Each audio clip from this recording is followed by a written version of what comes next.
नमस्कार दर्शक बंधु, आज हम बात करेंगे भक्त सालबेग के अपूर्व भक्ति के बारे में।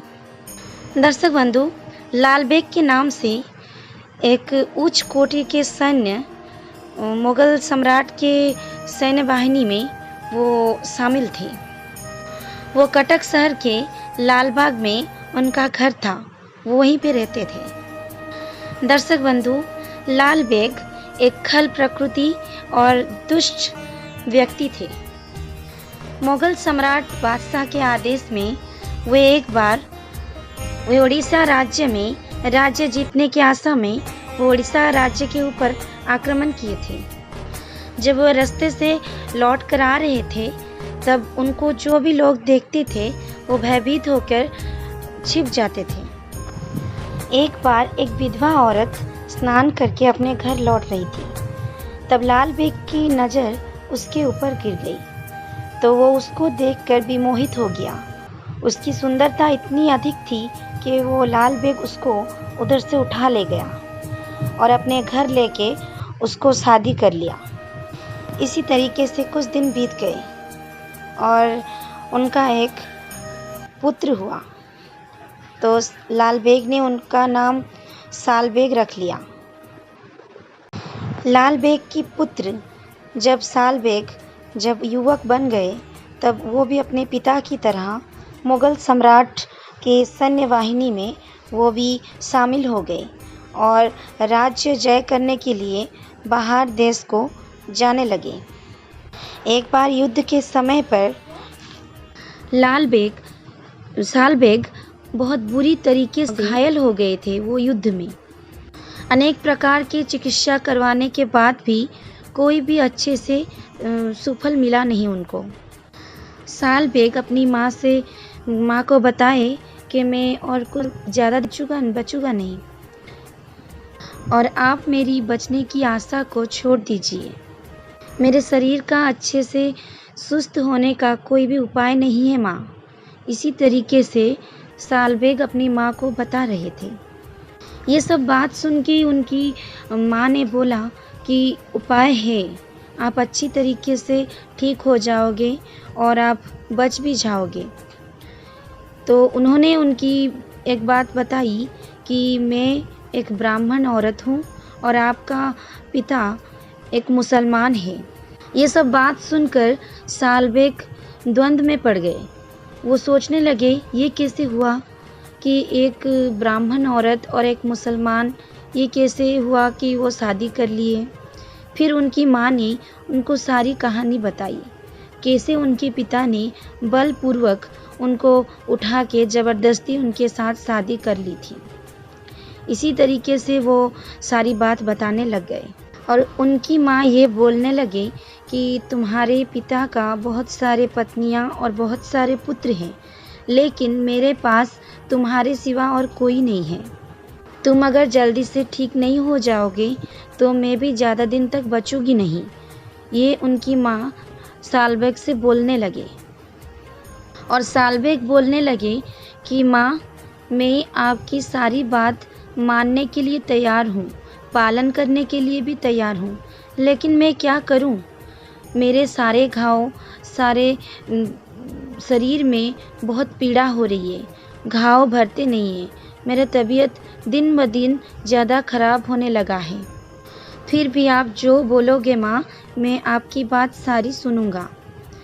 इसी तरीके से उनकी माँ बोलने लगी कि तुम श्री जगन्नाथ अंतर्वामी जगन्नाथ जी का आप अच्छे से उनकी भजन कीर्तन करो और हृदय से, अंतर हृदय से उनको बुलाओ, उनकी प्रार्थना करो।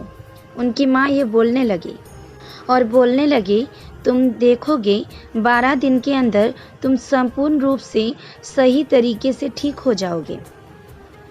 माता की कथा अनुसार सालबेग दिन रात बैठ के भजन कीर्तन करने लगे, श्री कृष्ण जी की भजन कीर्तन करने लगे, दिन रात उनकी गान करने लगे, उनकी गुणगान करने लगे।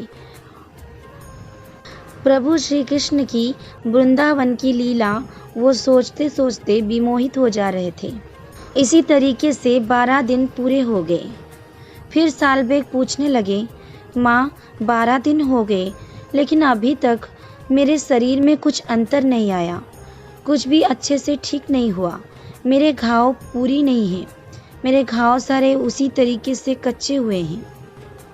फिर सालबेग की माँ उनको समझाने लगे कि प्रभु की महिमा इस तरीके से है, किस टाइम पर किस मुहूर्त में कैसे होगा क्या होगा वो प्रभु की लीला है।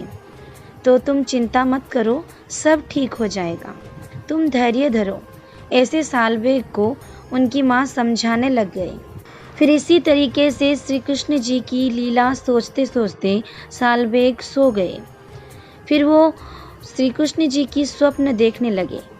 फिर वो देख रहे हैं कि भगवान श्री कृष्ण बाल रूप में उनके पास आके बैठे हैं और उनको बोल रहे हैं, उनके हाथ में कुछ विभूति पकड़ा रहे हैं उनको और बोल रहे हैं, ये विभूति आप अपने सारे शरीर पर लगा लो। और वो सारे शरीर पर लगा रहे हैं। इसी तरीके से उनकी नींद खुल जाती है और वो देखते हैं उनका शरीर अच्छी तरीके से ठीक हो गया है, उनकी सारे घाव अच्छी तरीके से सुस्त हो गए हैं, सारे घाव भर गए हैं। इसी तरीके से वो अपनी माँ को उठा रहे हैं और बोलते हैं, देखो माँ, मैं सही तरीके से ठीक हो गया हूँ और भगवान श्री कृष्ण ने मुझे ठीक कर लिया है। और वो भगवान श्री कृष्ण जी और जगन्नाथ जी की भक्त हो जाते हैं।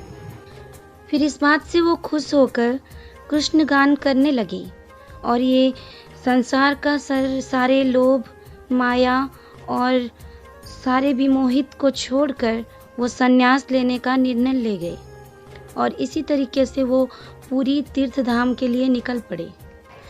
दर्शक बंधु, प्रभु सालबेग जगन्नाथ प्रभु की बहुत सारे भजन कीर्तन, बहुत सारे भजन रचना किए थे। उन्हीं में से एक भजन ये है, सारे उड़िया घर में ये परिचित है ये भजन, आहे नीलव शैलव प्रबल मत बारण। इसी तरीके से एक भजन उन्होंने रचना किया था और एक भजन भी उन्होंने रचना किया था। उसका नाम ये है कि किणी घेनी जाउछ जगन्नाथ को आम्भे दर्शन करिबु काहाकू। प्रभु सालबेग ये स्वप्न देख रहे थे कि जगन्नाथ प्रभु उनको बोल रहे हैं कि मैं तुमको बोल रहा हूँ कि मैं तुमको ज़रूर पूरी में आपको दर्शन दूंगा और जब तक तुम नहीं आओगे तब तक मैं रथ पर ही रहूँगा। इसी तरीके से वो स्वप्न देख रहे थे। इसी स्वप्न को वो चिंता करके एक भजन रचना किए थे, जगबंधु है साईं, जगबंधु है गोसाई। प्रभु जगन्नाथ का रथ चलने लगा लेकिन प्रभु सालबेग के कुटीर के आगे रुक गया और जितना हाथी आए, घोड़ा आए, वो रथ हिलने नहीं लगा।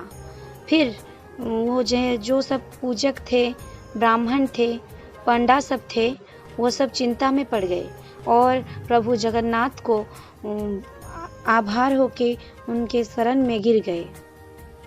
फिर उन्हीं में से एक पंडा को, सबसे बड़े पंडा जो है, उनको जगन्नाथ प्रभु स्वप्न दिखाए कि तुम ज़्यादा चिंता में ना पड़ो, मैं अपने भक्त को दर्शन देकर ही जाऊंगा। जब तक मेरा भक्त इधर नहीं आ जाता तब तक मैं यही रथ पर रहूंगा। फिर 7 दिनों तक वही रथ पर जगन्नाथ प्रभु रुके रहे और उनका सारा कार्य वही रथ पर ही हुआ।